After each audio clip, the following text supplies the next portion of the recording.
Bonjour, Cécile, parent d'élèves dans le 20e arrondissement de Paris. Donc rappeler effectivement qu'il y a un mouvement de parents d'élèves assez massif et assez inédit, c'est important à souligner, pour un sujet qui dépasse largement les mouvements de parents d'élèves focalisés par exemple sur les fermetures d'écoles. Là c'est un enjeu nettement plus important, plus large, et c'est massivement suivi. Depuis le début de la mobilisation, au sein des fédérations de parents, mais également en dehors, de nombreuses initiatives dans le quart nord-est parisien notamment se sont multipliées, émanant des institutions, enfin, au sein des écoles, des collèges, etc. Beaucoup de choses ont été dites, et par ailleurs, cette loi attaque tellement large et aborde de tellement nombreux points que c'est difficile de tenir un discours rapide et synthétique sur le sujet. Néanmoins, ce qui peut expliquer la mobilisation des parents d'élèves, d'abord une fréquentation quand même des établissements qui fait qu'ils voient bien, dans certains quartiers notamment, que les moyens ne sont pas au rendez-vous. Ils voient bien que les réformes, donc on peut se demander quelle est la part des réformes, et effectivement, sont adoptées ou imposées fréquemment envers et contre la communauté éducative, et ça depuis un certain nombre d'années, et sans concertation. On voit bien là, pour cette loi d'ailleurs, qu'il y a déjà des mesures qui sont mises, des infrastructures qui se mettent en place, anticipant même sur la loi, ce qui est assez préoccupant et inquiétant.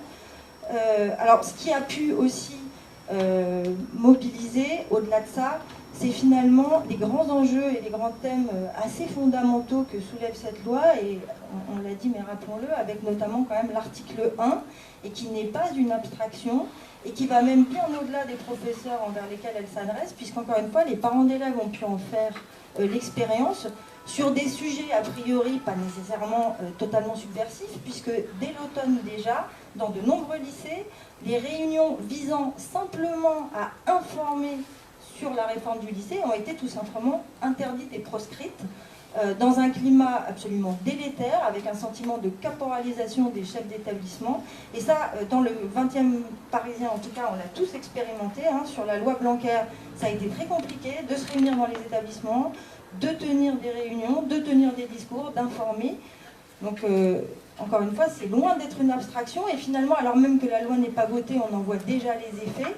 Donc on a pu dire, oui, ça n'a pas de valeur normative, enfin on sait bien que le rappeler qui plus est en article 1, c'était quand même une sorte de menace, et la chape de plomb est déjà là.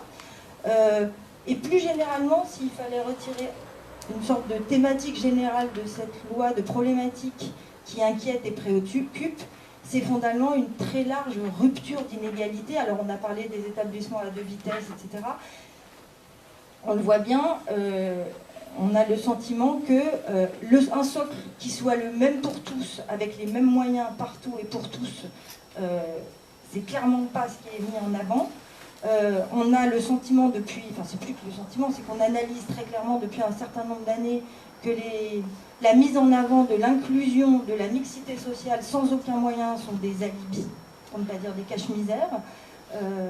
Voilà, donc un certain nombre de problématiques de société qui dépassent aussi d'ailleurs très largement, c'est finalement le service public tout entier qui est en cause et en jeu, ce qui peut donc expliquer une forte préoccupation et mobilisation des parents. Parents qui sont confrontés par ailleurs, cela a été dit à plusieurs reprises, à AFfelNet et Parcoursup, et qui ont bien vu le pouvoir totalement déshumanisant et autoritaire de cette organisation de l'orientation totalement algorithmique, de même que ces évaluations également algorithmiques et assez préoccupantes. Voilà. Autre motif aussi très récurrent dans les discussions de parents d'élèves et qui peut aussi les mobiliser, la fuite dans le privé. C'est à chaque cap et à chaque seuil, et notamment après alors il y a l'école bien sûr, mais après la dernière année d'école élémentaire, la fuite dans le privé est impressionnante, à Paris notamment. Voilà, un certain nombre d'arguments qui nous sont donnés de manière récurrente et systématique lorsqu'on se manifeste auprès des académies, qui est « il y a pire ailleurs », un argument qu'on ne peut plus entendre. Ce serait bien qu'on nous dise aussi qu'il y a mieux ailleurs, et que nous, de toute façon, ce qu'on demande, c'est le mieux pour tous, et pas de s'aligner sur le pire. Ou c'est déjà comme ça, c'était déjà comme ça. Alors effectivement, La dotation horaire variable selon les établissements introduit déjà finalement une rupture d'égalité, mais ce n'est pas une raison pour la graver dans le marbre et la graver surtout avec une loi. Voilà à peu près ce que personnellement j'aurais à dire au nom et à l'issue. Il y a eu beaucoup de discussions, beaucoup de débats, beaucoup de réunions. Oui, rappelez quand même qu'un des indices, parce que de la même manière qu'aux enseignants, hein, on nous oppose que ce sont un petit nombre de parents. Dans le quart nord-est parisien, les opérations école déserte, école morte, collège désert, collège mort ont été massivement suivies. Enfin, on arrive à des moyennes de 90-95%. Il y en a eu qui ont été simultanées comme des salves. Un jour donné, il y avait 10-15 établissements en opération école collège désert. Il y en a qui n'avaient pas pris le train au bon moment, qui l'ont fait 3 semaines après, pareil, 95%.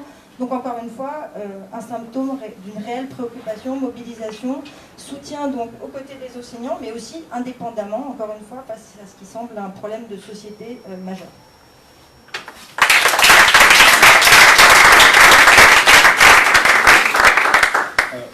Je suis également parent d'élèves. Je ne peux que confirmer tout ce que vient de dire Cécile, mais j'aimerais aussi surtout beaucoup confirmer qu'il existe une confiance de longue date, comme l'a signalé tout à l'heure Arthur, des parents et des familles envers les enseignants, et qu'on n'a vraiment pas besoin d'une loi pour instituer cette confiance qui existe déjà, de fait.